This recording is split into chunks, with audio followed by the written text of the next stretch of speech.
മലയാളികളുടെ പ്രിയപ്പെട്ട നടനാണ് ജയറാം. അദ്ദേഹത്തിൻ്റെതായി പുറത്തെത്താറുള്ള വിശേഷങ്ങളെല്ലാം തന്നെ വളരെ പെട്ടെന്നാണ് വൈറലായി മാറുന്നത്. ഇപ്പോഴിതാ തൻ്റെ ഒരു ആരാധകന്റെ ചികിത്സയ്ക്ക് ആവശ്യമായ പണം മുടക്കാൻ തയ്യാറായിരിക്കുകയാണ് ജയറാം. ജയറാമിന്റെ ഫാൻസ് മീറ്റിൽ വെച്ചായിരുന്നു പ്രഖ്യാപനം. പാലക്കാട് സ്വദേശിയായ ഗീതാകൃഷ്ണനാണ് ജയറാമിന്റെ ആരാധകൻ. പനയിൽ നിന്നും വീണ ഇദ്ദേഹം കഴിഞ്ഞ 23 വർഷമായി വീൽ ചെയറിലാണ് കഴിയുന്നത്. ഏട്ടന്റെ 2 മക്കളാണ് നോക്കുന്നത്. പാലക്കാട് കൃഷ്ണപ്രസാദ് ഏട്ടൻ ചികിത്സയ്ക്കും അല്ലാതെയും ഒരുപാട് സഹായങ്ങൾ ചെയ്യുന്നുണ്ട്. ഇനിയൊരു സർജറി കൂടി ആവശ്യമാണ്. സർജറി എപ്പോൾ വേണമെങ്കിലും ചെയ്യാം. സാമ്പത്തികമില്ലാത്തതുകൊണ്ട് ഇങ്ങനെ പോകുകയാണ് എന്നാണ് ഗീതാകൃഷ്ണൻ പറയുന്നത്. ഈ വർഷം പകുതിക്കുള്ളിൽ സർജറി ചെയ്യാമെന്ന് പരിപാടിക്കിടെ ജയറാം പറയുകയും ചെയ്യുന്നുണ്ട്.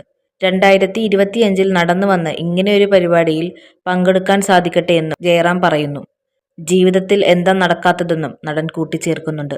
അതേസമയം ജയറാമിന്റെ പുതിയ ചിത്രമായ ഓസ്ലർ റിലീസായിരിക്കുകയാണ്. ഒരിടവേളയ്ക്ക് ശേഷം ജയറാം മലയാളത്തിലേക്ക് തിരിച്ചെത്തുന്ന ചിത്രം സംവിധാനം ചെയ്യുന്നത് മിഥുൻ മാനുവൽ തോമസ് ആണ്.